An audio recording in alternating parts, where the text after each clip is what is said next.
I just recorded a podcast episode. It's going to be episode 456, and it's all about how betrayal is a different type of trauma. And I'm sharing this because you may think you're crazy. If you're a coach or practitioner, you may think, why is it that some clients, like, I don't get it. My stuff is good. My tools are good. They work for all these other people. And for some reason, I have a few clients it's just not working with.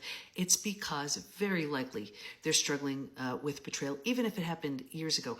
Think about it. With other traumas, and I'm not minimizing any of them because they all stink, but let's say death of a loved one.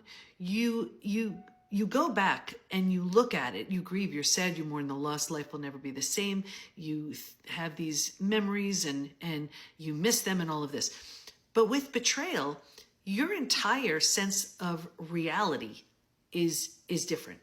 Because you go back and you're like, wait a second. When I was thinking this, they were thinking this. When I was doing this, they were doing this. You look at a picture, which I know can be really tough. You look at a picture, a family trip, and you're like, wait a second, what? So your entire experience of the relationship comes into question because you had, and this could be over the course of an entire relationship.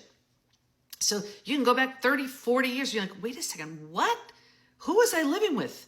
What? When I thought my sense of safety and security and reality was this is one thing that was going on, there was a whole different thing going on. So there's such a shattering of reality.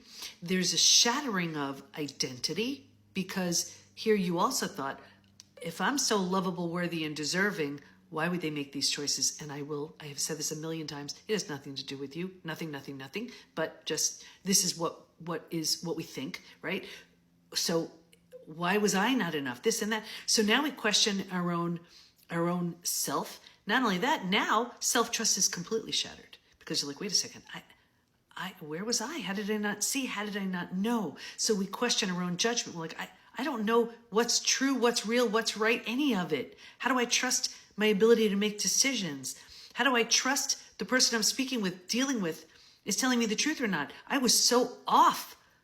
Clearly, I'm a bad judge of character. You see what happens? So when you think, or when you're working with someone who says, well, trauma is trauma, and they're helping you process, which is all really important, by the way, it's very different because, like, let's say death of a loved one.